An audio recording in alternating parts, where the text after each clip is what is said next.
Your heat just died. It's 30 degrees outside and dropping. You've got kids, pets, maybe someone elderly in the house.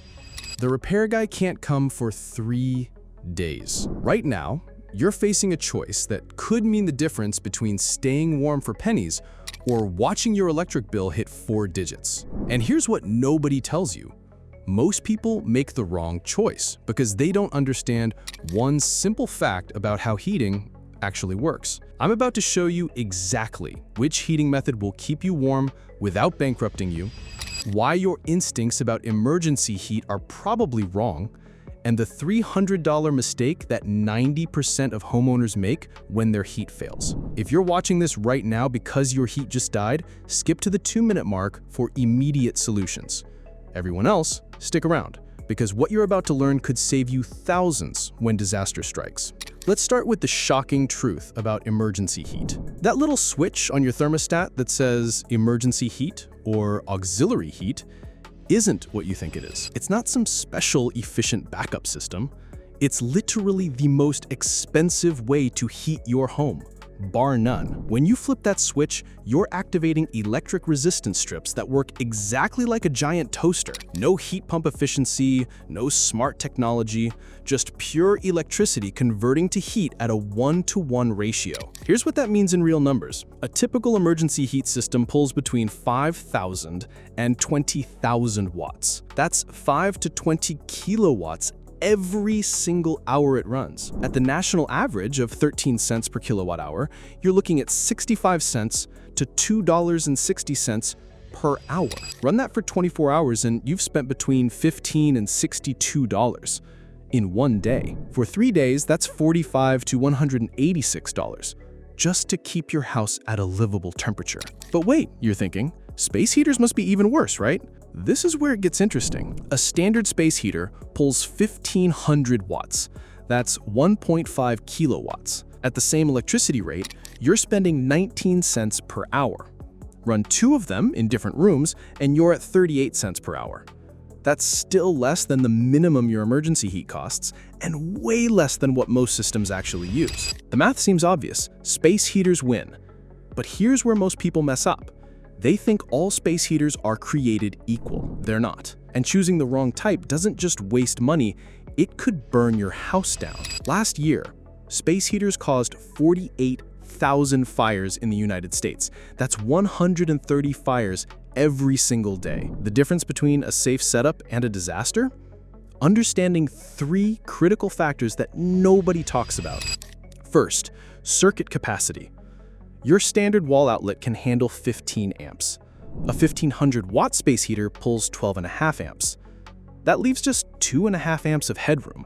Plug in anything else on that circuit, even a phone charger, and you're risking an electrical fire. Most bedrooms share circuits with multiple outlets.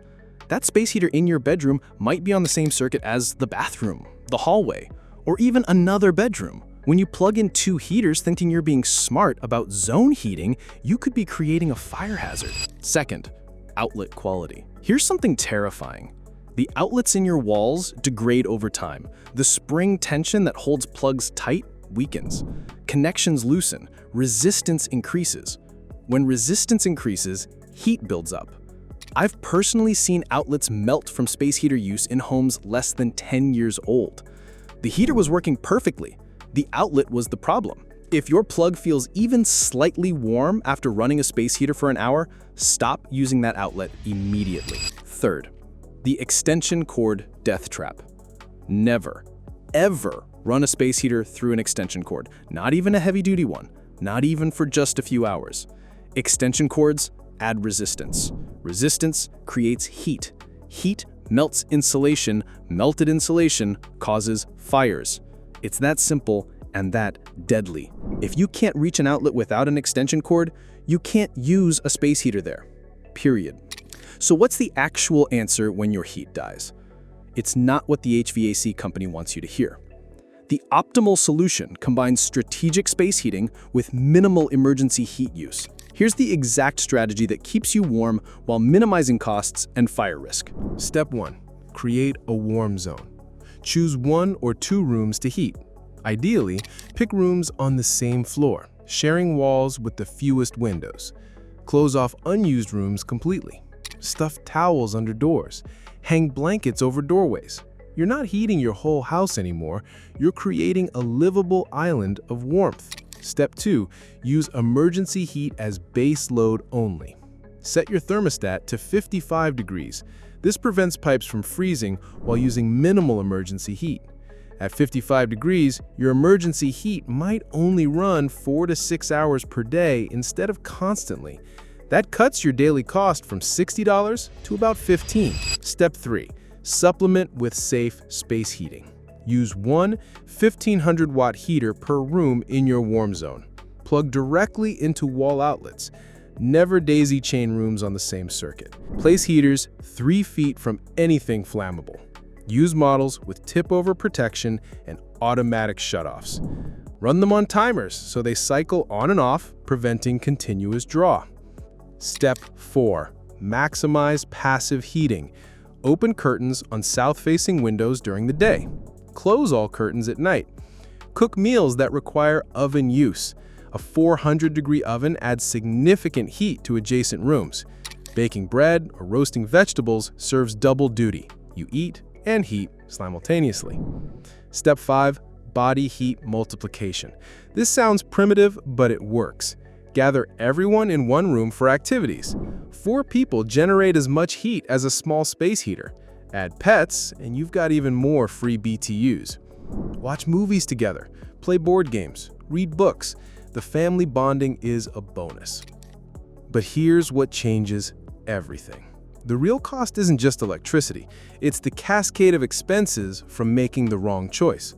Let me tell you about Sarah from Virginia. Her heat pump died on a Sunday night. Monday, she couldn't get a repair appointment until Thursday. She flipped on emergency heat and left for work. 3 days later, her electric bill was $400 higher than normal. The repair? A bad capacitor that cost $30. If Sarah had used the zone heating strategy, she would have spent maybe $60 extra. That $340 difference, that's a car payment. That's a month of groceries. That's real money lost to a simple knowledge gap. The equipment failure itself tells another story. A 5-year-old heat pump shouldn't have a dead compressor. When they fail that young, it's almost always due to one of 3 preventable causes: dirty filters restricting airflow, blocked condensate drains causing water damage, or incorrect installation creating stress on components. The homeowner who posted about their 5-year-old Goodman unit with a bad compressor, they're getting ripped off. A compressor replacement shouldn't cost $10,000, it should cost $2,000 to $3,000. The whole system replacement, maybe $5,000 for a quality install. Here's what HVAC companies don't want you to know. When they quote you 10 grand to replace a 5-year-old system, they're betting on your panic. You're cold, you're stressed, you'll pay anything to get heat back. But that system is barely middle-aged. It's like junking your car because it needs new tires.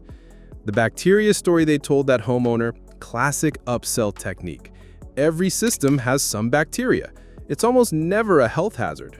Running the fan with some duct cleaning solves 99% of air quality issues. But dangerous bacteria sounds scary enough to justify replacement. Back to heating strategies. If you're preparing for potential heat loss, invest smart. Don't buy 6 space heaters, buy 2 good ones. Ceramic heaters with fans distribute heat better than radiant models. Oil-filled radiators hold heat longer but take forever to warm up. For emergency use, ceramic wins. Get a kilowatt meter, $15 on Amazon. Plug it between your heater and outlet. It shows exact power draw and outlet temperature. When outlets get warm, you see it before they fail. This simple tool prevents more fires than any safety feature built into heaters. Stock alternative heat sources. Propane heaters work during power outages, but only use models rated for indoor use with oxygen depletion sensors. Never use outdoor propane heaters inside. Carbon monoxide doesn't care how cold you are, it kills without warning. For real emergencies, understand thermal mass. Water holds heat incredibly well. Fill buckets with hot water from your water heater. Place them in your warm zone. they radiate heat for hours. Medieval castles used this principle. It still works. Here's the bottom line on emergency heat versus space heaters. They're both resistance heating. 100% of electricity becomes heat with both. The only difference is scale and control. Emergency heat dumps massive wattage trying to heat your whole house. Space heaters let you target specific areas with appropriate wattage. But the real winner isn't either option alone. It's the hybrid approach. Minimal emergency heat prevents disasters. Targeted space heating provides comfort. Together, they cost less than either option used exclusively. The fire risks? They're real but manageable. Respect electricity. Understand your home's circuits. Never compromise on safety for convenience. That warm room isn't worth losing your house. When your heat dies, you have 72 hours before pipes typically freeze. That's your window. Don't panic. Don't overspend. Execute the zone heating strategy. Create warm spaces, not warm houses. Use emergency heat as insurance, not primary heating.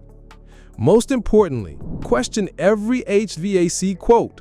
A 5-year-old system needing total replacement is suspicious. Get 3 opinions. Check warranties yourself. Previous owners not registering warranties doesn't always void them. Manufacturers often honor them with proof of installation date. The $10,000 quote that homeowner received? Highway robbery. A quality 2-ton system installed costs $5,000 to $6,000. A compressor replacement? $2,000. The difference funds a lot of space heaters and electricity. Winter's coming whether you're ready or not. Your heating system will fail eventually. It's not if, but when. When it does, you now know exactly what to do. Zone heating, minimal emergency heat, safe space heater deployment. Question every quote. Stay warm without going broke. Remember, heat rises, but bills rise faster. The choice between emergency heat and space heaters isn't really a choice at all. It's a strategy. Use both intelligently. Heat the space you're in, not the space you own. Your wallet and your family will thank you. Next time someone tells you emergency heat is your only option, remember this video. Remember the math. Remember the strategy, because knowing the difference between surviving and thriving through a heating emergency comes down to understanding one simple truth. Heat is heat, but controlling where it goes makes all the difference. Stay warm, stay safe, and never pay 10 grand for a 5-year-old compressor.